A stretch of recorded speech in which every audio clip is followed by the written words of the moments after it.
Hello, folks. Good morning. Welcome to another episode of GSN Invest.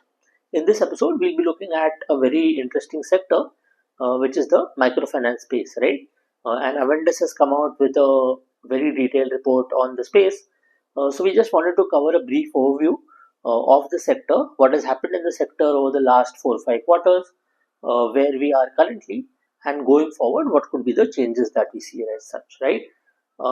So broadly, those of you who are following the sector would know that the last 4 to 6 quarters for the sector have been quite stressful, right? So you have almost continuous asset quality deterioration.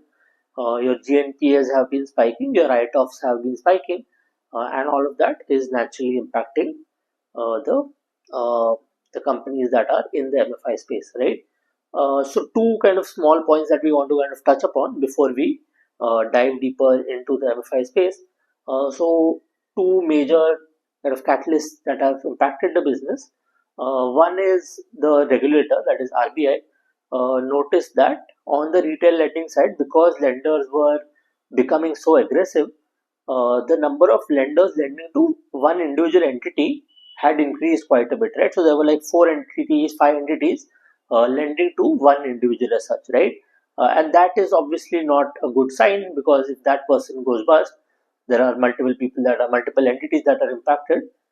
Plus, you don't really want one person kind of rotating credit from one place to another and so on, right? So the RBI basically wanted to reduce that, and basically they had one intervention in July of 24, another in November, December of 24 as such, basically asking NBFCs to reduce this sort of overlap, right? So you do not want, say, 5 entities or 4 entities kind of lending to the same individual, and that has subsequently reduced, right? That has come down as NBFCs pulled back from such sort of customers, right?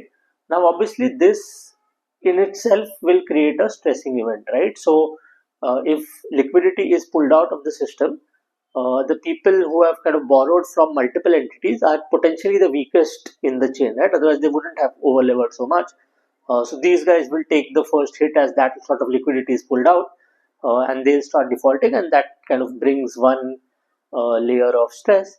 The second is, if you remember, after the election, the broader economic growth in the country wasn't very strong, right? So Q1, Q2 were amongst the weaker quarters that we've had in our growth journey so far. And naturally, that kind of impacted people as well, because as government spending, etc., slowed down, that kind of restricts the amount of money available in rural households, etc. Right? So that was one part of the equation, which is basically your regulatory impact plus your a slowdown in the GDP as such. Another kind of factor that was impacting the microfinance space is the traditional model that used to work in microfinance, which is the JLG model, right? The joint liability sort of model, where effectively you had one self-help group that you kind of lent out to, and that was kind of collectively responsible to kind of pay back. That started to break down, right? Now, the exact rationale about why that started to break down is kind of debatable, but for all intents and purposes, as investors, it's important for us to note that that model doesn't seem to be working anymore, right? And the kind of credit quality deterioration in that sector is especially high, right?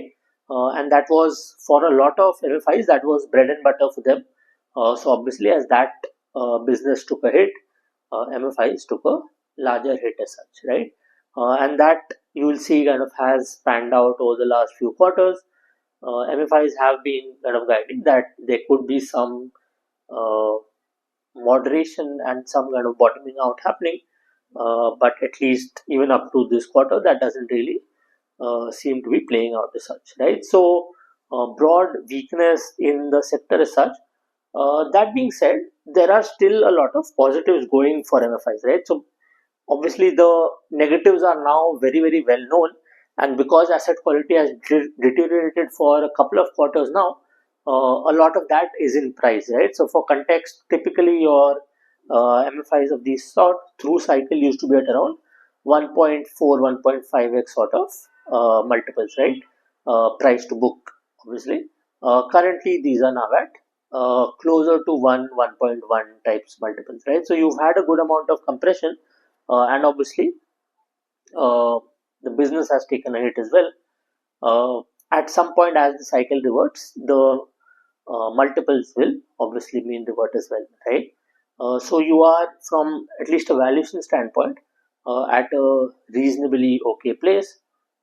There's also a lot of regulatory support coming in, right? So those of you who know the CGFMU, which is the credit guarantee that's given to unsecured lending, etc., that has continuously improved as such, right? The limits there have increased to up to a 20 lakh loan.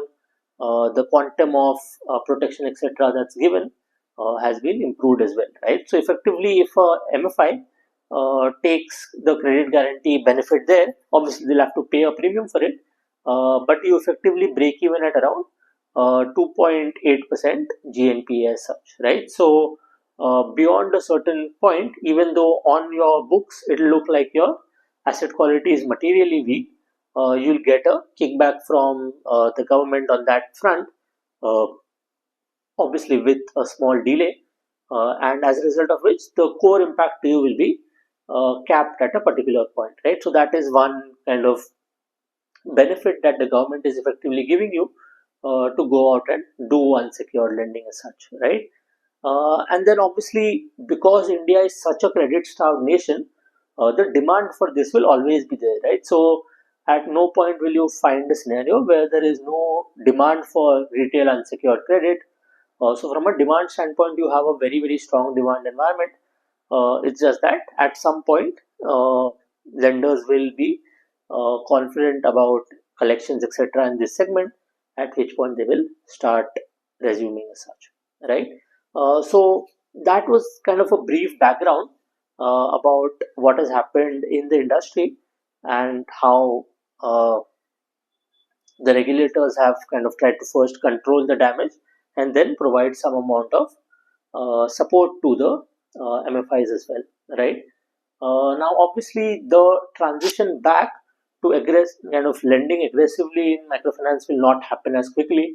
If you look at the kind of strategies that a lot of even traditionally strong players in the unsecured space have been doing, there's a very clear shift towards secured lending as such, right? So that has been kind of the proven model, and almost all of the top institutes there are kind of focusing on the secured part of the book to make the business more resilient through the cycle, right? Which is understandable from a business point of view. Obviously, the government will want unsecured lending to grow as well, and they've tried to incentivize that via a variety of means. But broader strategy seems to be on that area, and the way you should kind of think about a turnaround in this sort of a sector is when players start kind of improving their disbursement growth in these sorts of segments, right? And if you look at almost all of the players that kind of operate in this sort of segment, they're still kind of holding back, right? They're continuously guiding that we could be close to bottom in terms of credit quality, in terms of everything else. And a part of that is reflected in your collection metric, etc., as well, right? So, collection metrics, if you could note, at a sector level, bottomed out in around say Q4, and since then have been improving. So, on a fundamental asset quality level, we might be somewhere close to the bottom, but broadly, a good indicator of this will be when players actually go out and start increasing their retail disbursements as such, right? Which is still not happening. Almost across the board, players are trying to move towards a greater sort of secured book, with some sort of players even lending, kind of indicating that there could be further pain here as such, right? So, while the report seemed kind of broadly bullish on the sector, as investors, obviously we have to read all of the reports that we can, but we always have to have a element of discretion that we use, and especially when investing in leveraged organizations like banks, like NBFCs, like small finance banks, it kind of helps to err on the side of caution as such, right, and move towards, at least in the interim, towards more secured sort of lendings, which is what even at a strategic level the firms seem to be doing as well, right? So that was a brief summary of the note, plus some of our insights and our understanding of that sector and space as such. I hope it added value. If it did, please consider sharing it with your friends and your network as such. Thank you so much. Thank you for your time.